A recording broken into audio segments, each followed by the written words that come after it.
Hello, everyone. This is the Engineering Politics Podcast. Today I'm going to talk about culture and why conservatives are so bad at understanding how culture plays a role in our behavior as a society and as individuals. Culture is a blind spot for many conservatives, including myself, and ignoring culture and not checking that blind spot is the reason why we lose the cultural battles. And just that last statement I made makes many of the traditional conservative policy wonks turn up their noses at my recognition and condemnation of that fatal error. They believe logic and reason alone, backed up by facts and statistics, should be the primary influence on our politics. That would be true if we were computers, but we aren't. Conservatives need to learn how to make compelling arguments to the human side of people, not just the analytical side. Before I move on to the meat of this podcast, I want to thank you for listening and reading my work. None of this would be happening if I didn't have the support of my listeners and the people who read the content on engineeringpolitics.com. But I want to make you all aware, if you aren't already, that I'm trying to build a community. In this community, you can get all of my content as soon as it's published, and you can talk directly to me and others in the community. This community can be found on engineeringpolitics.locals.com. You can become a member of this community by going to that address and creating a username and password. The great thing about this community is it's completely free. As of right now, I don't have anything behind a paywall. I'm more concerned with building a community than making money at this point. But there is an option to support my content if you're willing. You can become a subscriber starting at $2 per month. The subscription will get you a few new features and extra content, and will eventually unlock subscriber-only content in the future. I would ask that you consider supporting this content via the Engineering Politics Locals community so this content can remain independent and pick up a larger following. I do plan on collaborating with other creators in the future on this podcast, and the larger the following, the more creators will come on the podcast. I appreciate you sharing this content with others, and I hope you consider supporting, if you aren't already. I will go over more of this at the end of the show. That's it for now. Let's get the show started. You're listening to the Engineering Politics Podcast.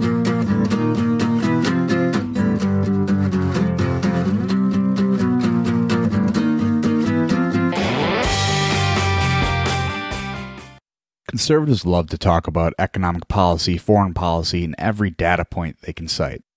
I know this because it's often what I do. Don't get me wrong, using empirical evidence and statistics is a great way to show progress or decline.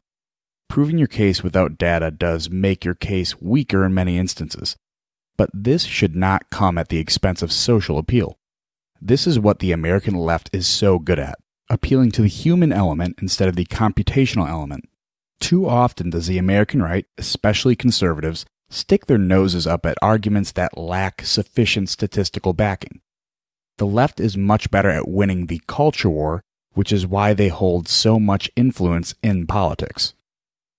Andrew Breitbart has a popular saying, "Politics is downstream from culture." I have cited this quote many times in other articles because it's simple but powerful, and even though a well-known conservative came up with the phrase, the left understands it better than conservatives.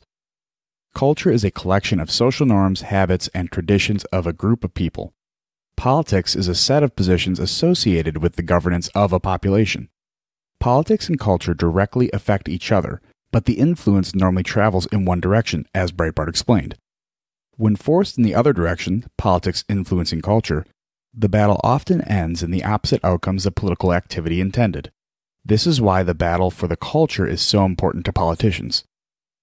The United States is a very diverse nation with a large, overarching culture with many subcultures. This can make it difficult to influence all subcultures at once, which is another reason why social policy often ends in positive results in one subculture and negative results in another subculture. This is why social and economic policies should not be created to benefit a specific group of people at the expense of others. In fact, no policy should be created with the purpose of creating a healthier culture. Let me explain. Culture, much like the economy, is a difficult concept to grasp.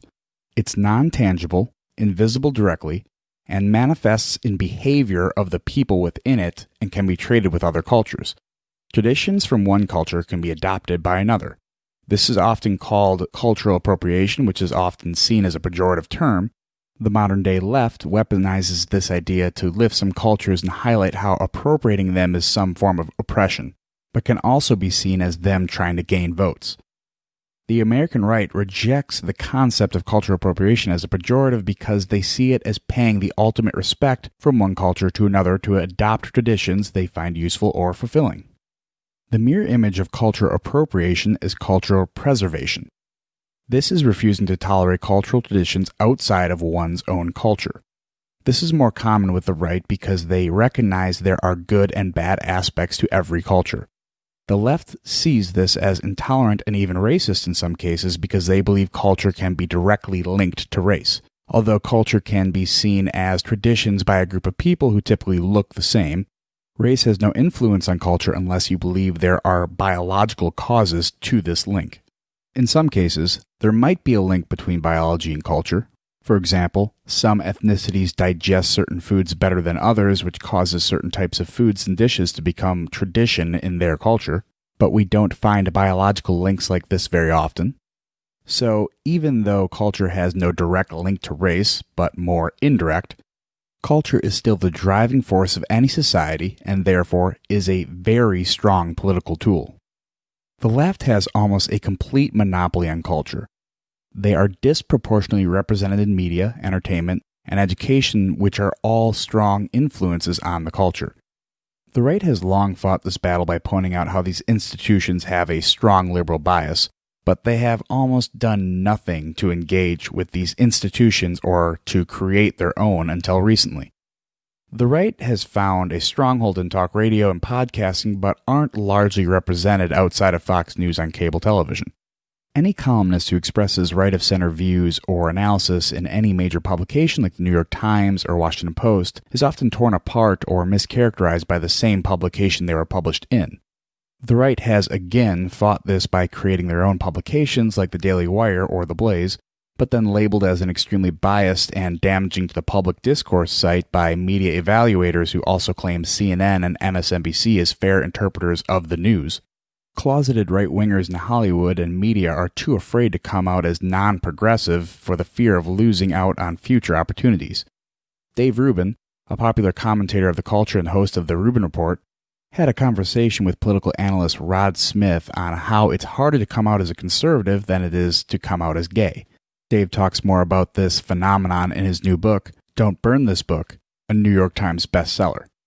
And I know I'm not alone in saying, if I have to see one more clip of a celebrity awards show of a rich actor or actress lecturing the public on how to live and vote, I will have to write a strongly worded letter and send it to Narnia where I assume these people live. All jokes aside, there is a case to be made that conservatives and non-progressives are being shut out by bad faith evaluators of biases. But it took decades for the right to figure out they must begin to make their own content so another viewpoint can be heard. The question I hope you are asking yourself by now is, how do we correct this? Even if you are of the left, you should always want to find out what the other side is actually thinking so you don't build a straw man of your opposition in your head. Some balance must be struck before we split into two different countries. We correct this by supporting the arts and media who reflect our values, meaning values like honest debate, reason-based thinking, tolerance of opposing views, and intolerance of authoritarian views. In an age of subscription-based services and select content, this has been made much easier. Support podcasts, radio stations, and books created using your value structure. This doesn't mean you support only conservative filmmakers or writers, but support content when the message aligns with your principles. The same goes for right-wing creators who begin to oppose your principles to let them know that you don't like the direction they're going in. By supporting the values someone conveys and keeping them honest on the direction they're going, more people will hear your message. On the flip side of this, make sure to support good faith creators who oppose your views but align with your values. For example, I personally support many people who align very closely with my culture and political views, like Ben Shapiro and David French, but I also support people who don't align with my culture or political views, like Sam Harris and Dave Rubin. This way you can get the whole spectrum of cultural and political commentary but still amplify your voice. By amplifying the best parts of our culture, we push the best possible policy options forward. A healthy culture will create a healthy governance because there is less need to restrict liberties of the populace with a strong tradition who condemn bad actors themselves. We are all contributors of the culture. We have an obligation to continue the American tradition of freedom, liberty, and the ability to make a better world for ourselves. Those obligations can't be achieved through top-down governance. By bringing out the best of our culture, hopefully that'll bring out the best of the left and make them the classical liberal party they once were. To do this, the right must stay on track and appeal more to the human side of people and less to the analytical side. Humans are social creatures, not computers. This concludes this podcast on Ignoring the Culture, the Fatal Flaw of Conservatism. Thanks again for listening. And as I said at the beginning of the show, I want to take a quick moment to share different ways you can help support this content. There are a few easy ways to do this. You can follow me on Twitter at ENG_, POLITICS, or at ENG_politics. You can join the Facebook group named Engineering Politics, where I share and discuss content with the Facebook community. You can also subscribe to my new video channel on YouTube under the channel name Engineering Politics, where I'm beginning to make videos using this podcast audio laid over different graphics to create a better overall podcast experience.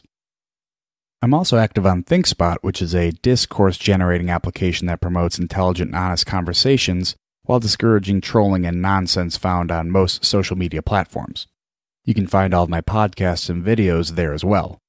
ThinkSpot actually featured Engineering Politics in their weekly newsletter on the Highlights of the Week list right next to Bishop Barron, Jocko Willink, and Carl Benjamin, so we are gaining steam there. But the best way you can interact with me and get the newest content and support this podcast is going to the Engineering Politics Locals community. I talked a bit about this at the beginning of the podcast. This is an amazing community that goes far beyond just a membership platform intermediary for creators.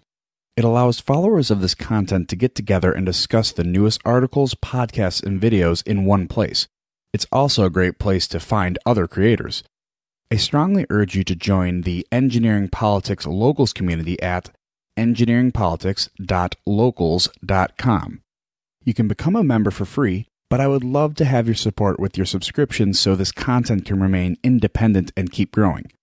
Monthly subscriptions to the Engineering Politics Locals community start as low as $2 per month. I hope I can count on your support so I can start making higher quality podcasts and eventually live videos. I appreciate your consideration. Let's build a community together. Thanks again for listening. This is the Engineering Politics Podcast.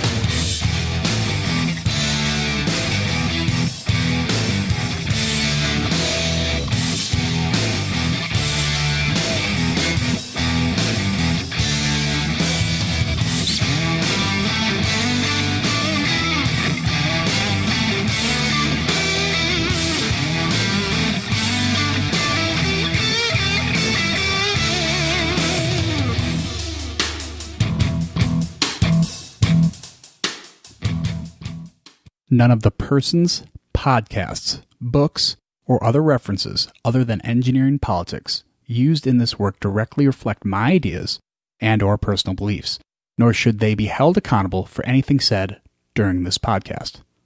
Thank you for listening.